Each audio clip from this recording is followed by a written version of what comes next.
Xitoyning Sharqi Turkistonda Uyg'urlarga oid mozorlarni yiqitib, o'rniga bog'cha va mashina to'xtatish maydoni yasayotganligi o'tirg'i chiqdi.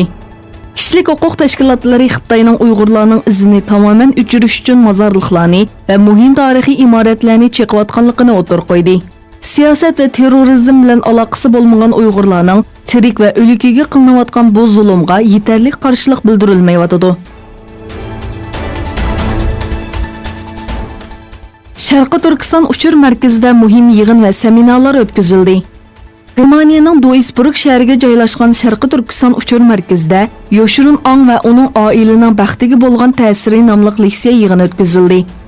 Ayollar qizg'in ishtirok qilgan yig'inda oila maslahatchisi Osiya Turkan yetim bolalarning kelgusi va Sharqi Turkiston masalasi haqida to'xtaldi.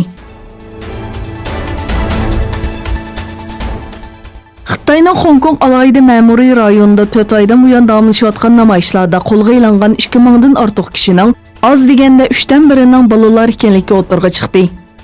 Hong Kong alohida ma'muriy rayonining bosh kotibi Jang Jenzong o'tkazgan axborot e'lon qilish yig'inida iyundan buyon davomlashayotgan namoyishlarda 2379 kishining qo'lga ilinganligini e'lon qildi. O qo'lga ilinganlarning 750 nafarining 18 yoshdan kichik, 104 nafarining 16 yoshdan kichik quramiga yetmaganlar ekanligini bildirdi va hayron qolarliq va azobliq bir yuzlanish ekanligini aytdi.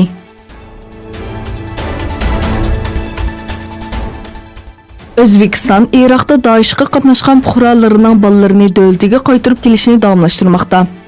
Elib berilayotgan Dobro 2-chi harakati doirasida 64 bola oldingi kuni davlatiga qaytarib elib kelindi.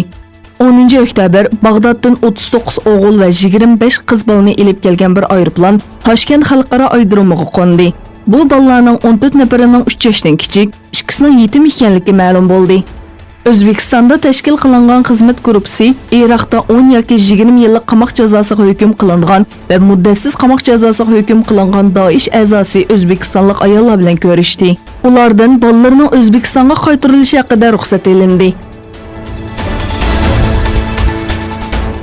5 burjaklik bino Saudiya Arabistonga 2 urush aeroplani floti, 2 Patriot nomli boshqarilgan bomba batareyasi, 1 havo armiya floti va 1 SAS sistemi avatishni tasdiqladi.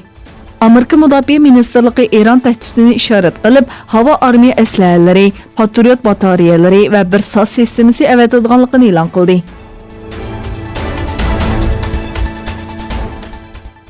Amerika Mudofaa Ministri Mark Esper, Turkiya Mudofaa Ministri Akarga tinchlik bulg'a harakatini to'xtatish haqida chaqiriq qilganligini, lekin navbatda Turkiyaning bu harakatni to'xtatish niyati va qarorida bir o'zgarish bo'lmaganligini bildirdi.